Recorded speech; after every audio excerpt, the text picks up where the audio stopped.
So hello everyone, আপোনালোক সকলোকে helping agro আসামৰ অন্য এটি নতুন ভিডিঅ'লৈ পুনৰ স্বাগতম জনালো। ফাইনেলি IOCL BSc নাৰ্ছিঙৰ অনলাইন এপ্লাই পৰ্টেলটো ওপেন হৈছে। সো আপোনালোকে এতিয়া IOCL BSc নাৰ্ছিঙৰ কাৰণে এপ্লাই কৰিব পাৰে। সো যিসকল ষ্টুডেণ্টে 2025ত SS UHS CEE entrance exam দিছিলে BSc নাৰ্ছিঙৰ কাৰণে, সো তেওঁলোকে IOCL BSc নাৰ্ছিঙৰ কাৰণে এপ্লাই কৰিব পাৰিব। So IOCL BSc নাৰ্ছিঙত আপোনালোকে এডমিশনটো ললে আপোনালোকে কি ফেসিলিটি পাব অলৰেডি মই এটা ভিডিঅ'ত এক্সপ্লেইন কৰিছো। যদি আপোনালোকে এতিয়ালৈকে চোৱা নাই তেনেহলে ভিডিঅ' ডেসক্ৰিপচনত এটা লিংক থাকিব, আপোনালোকে গৈ কিনে সেই ভিডিঅ'টো চাব পাৰে। সো আপোনালোকৰ খোৱা লোৱা আদি কৰি বাকি যিমান থকা খোৱা খৰচ আছে সব ফ্ৰী থাকিব আপোনালোকৰ, আৰু লগতে আপোনালোকে মান্থলি এটা স্টাইপেন্ড পাব। সো আপোনালোকে কমপ্লিট ভিডিঅ'টো চাই ল'ব, দেন আপোনালোকে ইয়াৰ কাৰণে ৰেজিষ্ট্ৰেচনটো ষ্টাৰ্ট কৰি দিব। ঠিক আছে, সো ৰেজিষ্ট্ৰেচনটো অলৰেডি ষ্টাৰ্ট হৈ গ'ল। সো আপোনালোকে কমপ্লিট ভিডিঅ'টো চাই ল'ব, তাৰ পিছত আপোনালোকে IOCL BSc নাৰ্ছিঙৰ কাৰণে আপোনালোকে এপ্লাইটো কৰি দিব। সো এপ্লাই আপোনালোকে কেনে কৰিব আজিৰ ভিডিঅ'ত আপোনালোক কমপ্লিট ডিটেইলছ জনাম। সো আপোনালোকৰ কাৰণে কি ডকুমেন্টছ লাগিব, ইয়াৰ কাৰণে লাষ্ট ডেট কেতিয়ালৈকে আছে, কমপ্লিট ডিটেইলছ আজিৰ ভিডিঅ'টোত জনাম। সো আপোনালোকে চেনেলটো সাবস্ক্ৰাইব কৰি কিনে বেল আইকন দবাই ৰাখিব, কাৰণ এনেকুৱা ধৰণৰ আপডেটছ কেইটা আপোনালোকৰ কাৰণে সদায় লৈ আহিম। সো প্ৰথমতে আপোনালোকে কি কৰিব, IOCL ৰ যোনটো অফিচিয়েল ৱেবসাইট আছে সেই অফিচিয়েল ৱেবসাইটত যাব। সো অফিচিয়েল ৱেবসাইটটো কোনটো আপোনালোকক এবাৰ দেখাই দিছো মই।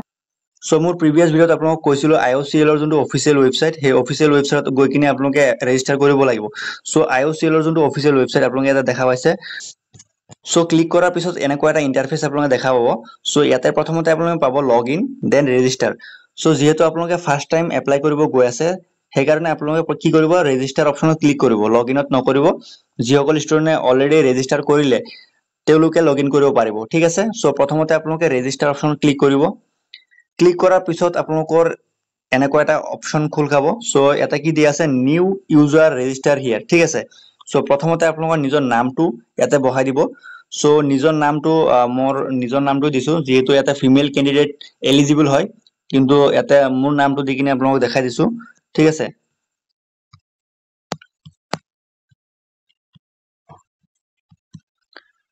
সো নেক্সট কি কৰিব, আপোনালোকে নিজৰ মোবাইল নাম্বাৰটো দি দিব।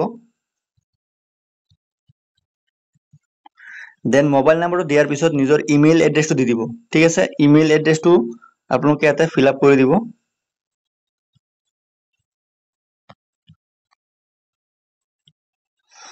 দেন ইমেইল এড্ৰেছটো দিয়াৰ পিছত আপোনালোকে ইমেইল এড্ৰেছটো দিয়াৰ পিছত আপোনালোকে নেক্সট ষ্টেপটো কি কৰিব লাগিব, এটা পাছৱৰ্ড ক্ৰিয়েট কৰিব লাগিব। 8 ক্যাৰেক্টাৰ হ'ব লাগিব। প্ৰথমটো আপোনালোকে কি কৰিব, এটা আলফাবেট কেপিটেল লেটাৰ দিব। ঠিক আছে, দেন তাৰ পিছত আপোনালোকে যিকোনো এটা নাম দিয়াৰ পিছত আপোনালোকে লাষ্টত XYZ কিবা এটা দি দিব। ঠিক আছে, সো পাছৱৰ্ডটো মই ক্ৰিয়েট কৰিছো নিজৰ নামটো দি, আইটো এটা কেপিটেল দিছো, দেন বাকি কেইটা স্মল। ঠিক আছে, প্ৰথম লেটাৰটো কেপিটেল দি কিনে বাকি লেটাৰ কেইটা স্মল দিছো। দেন আপোনালোকে @ চুজ কৰিব পাৰে, দেন কেইটামান নাম্বাৰ দি দিব পাৰে 1 2 3। সো আপোনালোকে কি কৰিব, কনফাৰ্ম পাছৱৰ্ড, আপোনালোকে যি পাছৱৰ্ডটো দিছিলে এইটো আকৌ কনফাৰ্ম কৰিব লাগিব। সো মই কনফাৰ্ম কৰি লৈছো। ঠিক আছে, দেন নেক্সট ষ্টেপটো কি হ'ব, আপোনালোকে ক্যাপচাটো ফিল আপ কৰিব লাগিব। সো ক্যাপচাটো কিমান দিছে, 17 + 4। সো আপোনালোকৰ টোটেল হ'ব 21। সো আপোনালোকে 21 ফিল আপ কৰি লওক। ঠিক আছে, ক্যাপচা ফিল আপ হ'ল। দেন এতিয়া কি কৰিব, ৰেজিষ্টাৰ অপশন ক্লিক কৰিব। ফাইনেলি আপোনালোকৰ ৰেজিষ্টাৰটো হৈ গ'ল। সো এতিয়া আপোনালোকে সেভ কৰি ৰাখিব পাৰে। ঠিক আছে, সো নেক্সট অপশনটো কি হ'ব, OTP send to your mobile number, please verify to proceed. So আপোনালোকৰ যোনটো মোবাইল নাম্বাৰ ইউজ কৰিছিলে সেই মোবাইল নাম্বাৰত এটা OTP পঠাব ভেৰিফাই কৰাৰ কাৰণে। ইন কেছ যদি আপোনালোকৰ মোবাইল নাম্বাৰত OTP টো নাযায়, তেনেহলে আপোনালোকৰ আৰু এটা অপশন দিছে, ইয়াতে চাব পাৰে আপোনালোকে, if you do not receive the OTP please try using the code. So আপোনালোকৰ ইয়াতে এটা কোড দিছে, এই কোডটো আপোনালোকে ইউজ কৰি কিনেও আপোনালোকে ভেৰিফাই কৰিব পাৰে যদি আপোনাৰ মোবাইল নাম্বাৰত OTP টো যোৱা নাই। জেনেৰেলি OTP টো নাযায়, মই যেতিয়া কৰিছো মোৰ মোবাইলটো OTP টো অহা নাছিলে, মই এই নাম্বাৰটো দি কিনে ভেৰিফাই কৰি লৈছো। সো মই এতিয়া এই ওপৰত দিয়া নাম্বাৰটো দি ভেৰিফাই কৰি ল'ম। সো নাম্বাৰটো হ'ল আপোনালোকৰ 461762। ঠিক আছে, সো আপোনালোকে নাম্বাৰটো বহাব পাৰে 461762। ঠিক আছে নে, এবাৰ চাই লও, 461762। ঠিক আছে, দেন আপোনালোকে কি কৰিব, ভেৰিফাই OTP। সো আপোনালোকৰ ভেৰিফাই হৈ গ'ল। ভেৰিফাই হোৱাৰ পিছত আপোনালোকৰ নেক্সট অপশনটো কি আহিব, এটা চাব পাৰে, নো ৰেকৰ্ডছ ফাউণ্ড। ঠিক আছে, ইয়াতে আপোনালোকৰ দেখাব যে নো ৰেকৰ্ডছ ফাউণ্ড, মানে আপোনালোকে এতিয়ালৈকে একো ফিল আপ কৰা নাই। সো সেইকাৰণে আপোনালোকে কি কৰিব, এপ্লাই নিউ এপ্লিকেশ্যন। সো ইয়াতে ক্লিক কৰিব, এপ্লাই নিউ এপ্লিকেশ্যন। সো ইয়াতে আপোনালোকৰ ক্লিক কৰাৰ পিছত এনেকুৱা এটা ইন্টাৰফেস খোল খাব ইয়াতে আপোনালোকে দেখা পাইছে প্ৰথমতে কি কৰিব লাগিব পাৰ্সোনাল ইনফৰমেশন ফিল আপ কৰিব লাগিব নেক্সট আছে এড্ৰেছ দেন নেক্সট আছে academic details then certificate upload so আপোনালোকে প্ৰথমতে পাৰ্সোনাল ইনফৰমেশন কেটা দিলক সো পাৰ্সোনাল ইনফৰমেশনত এটা প্ৰথমতে কি দি আছে চুজ এপ্লিকেশনস টাইপ বা চুজ এপ্লিকেশনস ক্যাটেগৰি সো এটা আপোনালোকে সিলেক্ট কৰি ললে বিএসসি নাৰ্সিং দেন নেক্সট আপোনালোকে এটা ফুল নেমটো দিব সো মোৰ নামটো এটা দি দিছো দেন জেন্ডাৰটো ফিমেলে হ'ব কাৰণ অনলি ফিমেল ক্যান্ডিডেট এপ্লিকেবল হয় এটো আইওসিএল বিএসসি নাৰ্সিংৰ কাৰণে দেন আপোনালোকে ফাদাৰ নেমটো দি দিব ফাদাৰ নেমটো মই যিকোনো এটা দি দিছো XYZ ঠিক আছে সো নেক্সট আছে father occupation so father occupation আপোনালোকে দি দিব কি হয় দেন মাদাৰ্স নেম XYZ মই যিকোনো এটা দি দিছো ঠিক আছে দেন মাদাৰ্স অকুপেশন সো আপোনালোকে হেতু দি দিব মাদাৰ অকুপেশনটো কি হয় দেন নেক্সট আছে মেৰিটেল ষ্টেটাস সো ইয়াতে আপোনালোকে মেৰিড আনমেৰিড দিব পাৰে সো মই আনমেৰিড দিছো ঠিক আছে দেন নেক্সট আপোনালোকৰ ৰিলিজন আহিব ৰিলিজন হিন্দু মুসলিম শিখ বুদ্ধিজম যি আপোনালোকে দিব পাৰে সো মই প্ৰথমটো সিলেক্ট কৰি দিছো ঠিক আছে নেক্সট অপশনটো কি আছে নেশনালিটি ইন্ডিয়ান নিজে নিজে আহি যাব দেন ডেট অফ বাৰ্থটো আপোনালোকে নিজে নিজে দি দিব নিজৰ ডেট অফ বাৰ্থ ঠিক আছে নিজৰ ডেট অফ বাৰ্থটো বহাই দিব দেন কাষ্ট সিলেক্ট ঠিক আছে general caste then name of caste ঠিক আছে সো কাষ্ট নেমটো কি হয় আপোনালোকে এবাৰ এটা দি দিব জেনাৰেল বুলি ঠিক আছে general then belongs to EWS so আপোনালোকে ইডব্লিউএস ক্যাটেগৰিৰ পৰা বিলং কৰে নে নকৰে এস হলে এস দিব ন হলে ন দিব সো মই এটা ন দি দিছো সো এস দিব হলে আপোনালোকে দিব পাৰে এস ঠিক আছে একো প্ৰবলেম নাই সো এটা মই ন দি দিছো দেন ইয়াতে দি আছে ANM or LHB registered so আপোনালোকে ন দি দিব যদি আপোনালোকে এএনএম কৈছে দেন এএনএম টো দিব দেন নেক্সট আছে পারসন উইথ ডিসএবিলিটি হেতু আপোনালোকে এস হলে এস দিব দেন ন হলে ন দিব দেন নেক্সট আছে আপোনালোকৰ residence of Digboi legislative constituency so আপোনালোকে যদি ডিগবৈ লেজিসলেটিভ কনস্টিটুয়েন্সিৰ পৰা বিলং কৰে দেন এস দিব আদাৰওয়াইজ ন দিব সো নেক্সট আপোনালোকৰ কি থাকিব gross annual family income so এটো আপোনালোকৰ নিজৰ মতে দি দিব সো মই যিকোনো এটা দি দিছো 2 lakhs ঠিক আছে সো মই এটা 2 lakhs gross annual family income দি দিলো দেন ইস্যুড বাই সো এটো আপোনালোকে কিবা এটা দি দিব যে গভট অফ আসাম ঠিক আছে কোৰ পৰা ইস্যু কৰা হৈছে then date of issue so date of ইস্যুটো আপোনালোকে নিজৰ মতে দি লব কেতে ইস্যু কৰিছিলে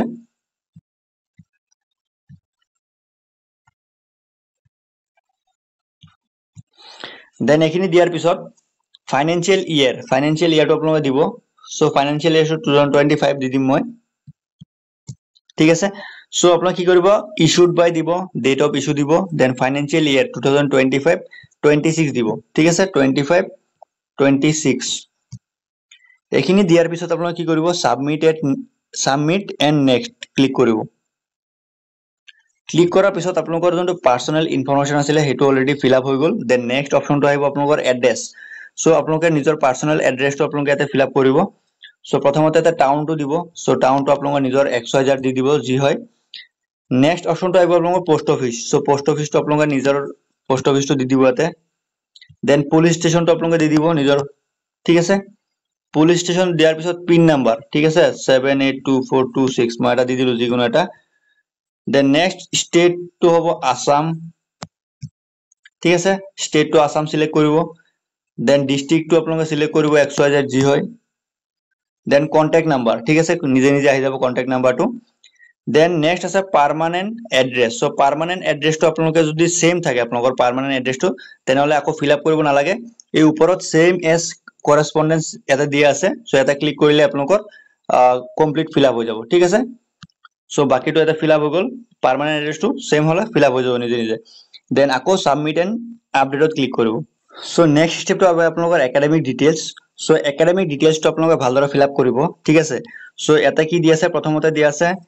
class 10th exam then stream so class 10 ত যেহেতু স্ট্রিম না থাকে সো এটো ফিল আপ কৰিব নালাগে then year of passing so কোনটো ইয়াৰত পাস হৈছিলে then board or council so আপোনালোকে এটা বোৰ্ডটো সিলেক্ট কৰিব then name of the school from where passed so কোনটো স্কুলৰ পৰা পাস আউট হৈছে আপোনালোকে হেতু ইয়াতে দি দিব দেন সাবজেক্টস এপিয়াৰ্ড সো কি সাবজেক্ট আছিল ক্লাস 10 ত আপোনালোকে হেতু ইয়াতে মেনশন কৰি দিব দেন মাৰ্কস অবটেইন সো আপোনালোকে কিমান নম্বৰ পাইছিলে আৰু টোটাল কিমান মাৰ্কস আছিল সো হেতু আপোনালোকে ইয়াতে ফিল আপ কৰিব দেন নেক্সট আছে আপোনালোকৰ ক্লাস 12 ৰ স্ট্ৰীম টু কি সো ক্লাস 12 ৰ স্ট্ৰীম সায়েন্সে থাকিব বেলেগ স্ট্ৰীম থাকিলে এটা এপ্লাই কৰিব নোৱাৰে সো এটো সায়েন্স টু নিজে নিজে এটা চুজ হৈ যাব দেন ইয়াৰ অফ পাসিং দিব বোর্ড দিব দেন আপোনালোকে school name to college name to দিব দেন সাবজেক্ট এপিয়াৰ্ড আপোনালোকে ক্লাস 12 ত কি সাবজেক্ট পঢ়িছিলে এটো দিব দেন কিমান মার্কস পাইছিলে আৰু কিমান মাৰ্কস টোটাল আছিলে সো আপোনালোকে ফিল আপ কৰাৰ পিছত এখিনি ফিল আপ কৰাৰ পিছত আপোনালোকে নেক্সট অপশনটো কি কৰিব এটা আপোনালোক খুদিব এনি আদাৰ কোৱালিফিকেশন যদি আপোনালোকৰ বেলেগ কিবা কোৱালিফিকেশন আছে তেনেহলে আপোনালোকে ইয়াতে মেনশন কৰি দিব আৰু যদি কোৱালিফিকেশনস নাই বেলেগ ঠিক আছে তেনেহলে আপোনালোকে নট এপ্লিকেবল ঠিক আছে এনএ মাৰি দিব তাৰ পিছত কি আছে common entrance examination CW roll number so আপোনালোকে যোৱা সিডব্লিউ এন্ট্ৰেন্স এক্সামৰ যোনটো ৰোল নাম্বাৰ আপোনালোকৰ সেই ৰোল নাম্বাৰটো এটা মেনশন কৰি দিব সো যেহেতু মই সিডব্লিউ এন্ট্ৰেন্স এক্সামটো দিয়া নাই সেইকাৰণে মই এটা গেছ কৰি কিবা এটা নাম্বাৰ দি দিছো দেন নেক্সট আছে total marks obtained in common entrance examination CW 2025 so আপোনালোকে যোৱা সিডব্লিউ এন্ট্ৰেন্স এক্সামত কিমান মাৰ্কস পাইছে সেই মাৰ্কসটো এটা মেনশন কৰিব লাগিব সো মই ইয়াতে 85 দি দিলো ঠিক আছে সো নেক্সট স্টেপটো কি কৰিব সাবমিট এন্ড আপডেট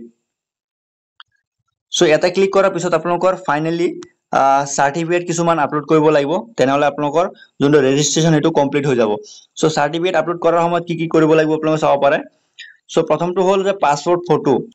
ঠিক আছে সো আপোনালোকে এটা সাইজটো চাব পাৰে ৰাইট সাইডে দিয়া আছে সাইজটো 200 250 * 100 কেবি সো এখিনি হ'ব লাগে আপোনালোকৰ সাইজটো পাসপোৰ্ট ফটোটো দিব আপোনালোকে দেন নেক্সট আপোনালোকে সিগনেচাৰ দিব সিগনেচাৰৰ সাইজটো আপোনালোকে চাই লব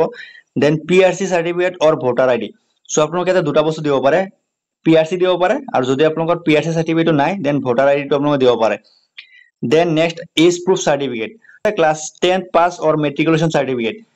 ঠিক আছে দুটা অপশন দিব পাৰে ক্লাস 10 পাস সাৰ্টিফিকেট দিব পাৰে বা মেট্ৰিকুলেশন সাৰ্টিফিকেট দিব পাৰে নেক্সট অপশন থাকিব caste certificate so caste certificate যদি আপোনালোকে এসসি এসটি বা ওবিসি এনসিএল বা ইডব্লিউএস ক্যাটেগৰিৰ পৰা বিলং কৰে তেনেহলে আপোনালোকৰ কাস্ট সাৰ্টিফিকেট এটা আপলোড কৰিব লাগিব সো নেক্সট আছে ডিসেবিলিটি সাৰ্টিফিকেট সো যদি আপোনালোকে পিডব্লিউডি ক্যাটেগৰিৰ পৰা এপ্লাই কৰিব বিচাৰিছে তেনেহলে পিডব্লিউডিৰ এটা সাৰ্টিফিকেটটো আপলোড কৰিব লাগিব দেন নেক্সট আছে ক্লাস 10 ডকুমেন্টস সো ক্লাস 10 ডকুমেন্টছত কি কি আছে admit card marksheet and pass certificate so marks all documents so আপোনালোকে কি কৰিব ক্লাস 10 ৰ এডমিট কাৰ্ড মাৰ্কশিট আৰু পাস সাৰ্টিফিকেটটো একেলগত আপোনালোকে কম্বাইন কৰি কিনে এটা ফাইল এটা আপলোড কৰি দিব মানে আপোনালোকে এটা প্ৰথমতে এটা ফাইল বনাব ফাইলত আপোনালোকে কি কৰিব এডমিট কাৰ্ড বনাব মানে এডমিট কাৰ্ডটো ৰাখিব দেন মাৰ্কশিট ৰাখিব দেন পাস সাৰ্টিফিকেট সো তিনটা একেলগত কি কৰিব আপোনালোকে কম্বাইনলি এটা আপলোড কৰিব লাগিব then 10+2 or equivalent examinations qualifying mark sheet so আপোনালোকে ক্লাস 12 ৰ যোনটো মাৰ্ক শীট সো হেতু আপোনালোকে আপলোড কৰিব লাগিব নেক্সট আছে income certificate if applicable so যদি আপোনালোকে ইনকাম সাৰ্টিফিকেটটো এটা আপলোড কৰিব বিচাৰে তেনেহলে এটা ইনকাম সাৰ্টিফিকেটটো আপোনালোকে আপলোড কৰি দিব সো এটো ষ্টাৰ মাৰ্ক নাই কিয়া যদি এপ্লিকেবল হয় মানে ইকোনমিক্যালি উইকাৰ সেকশন হলে আপোনালোকে এটা দিব লাগিব সো আপোনালোকে এটো দি লব সো এটো ম্যান্ডেটৰি নহয় ঠিক আছে সো আপোনালোকে কোন কেটা বস্তু ম্যান্ডেটৰি হয় আপোনালোকৰ কাৰণে যোনটো ষ্টাৰ মাৰ্ক থাকে ৰেড কালাৰ ষ্টাৰ মাৰ্ক থাকে হেতু আপোনালোকৰ কাৰণে ম্যান্ডেটৰি হয় সো নেক্সট আছে কনভাৰ্সন সাৰ্টিফিকেটস ইফ এপ্লিকেবল যদি আপোনালোকৰ কনভাৰ্সন সাৰ্টিফিকেট আছে মানে কিছুমান ষ্টুডেন্টৰ কি থাকে ক্লাস 12 ত সিজিপিএ দিয়ে মাৰ্কস নিদিয়ে বা কিমান পাৰ্সেন্টেজ পাইছে এটো নিদিয়ে সো সিজিপিএ পৰা পাৰ্সেন্টেজলৈ কনভাৰ্ট কৰাৰ কাৰণে এটা কনভাৰ্সন সাৰ্টিফিকেট পোৱা যায় সো হেতু যদি তেনেকা থাকে তেনেহলে আপোনালোকে এটা কনভাৰ্সন সাৰ্টিফিকেটটো আপলোড কৰি দিব দেন নেক্সট আছে সিডব্লিউ স্কোৰ কাৰ্ড সো আপোনালোকে যোৱা সিডব্লিউ এন্ট্ৰেন্স এক্সামৰ যোনটো স্কোৰ কাৰ্ড পাইছিলে সেই স্কোৰ কাৰ্ডটো এটা আপোনালোকে আপলোড কৰিব লাগিব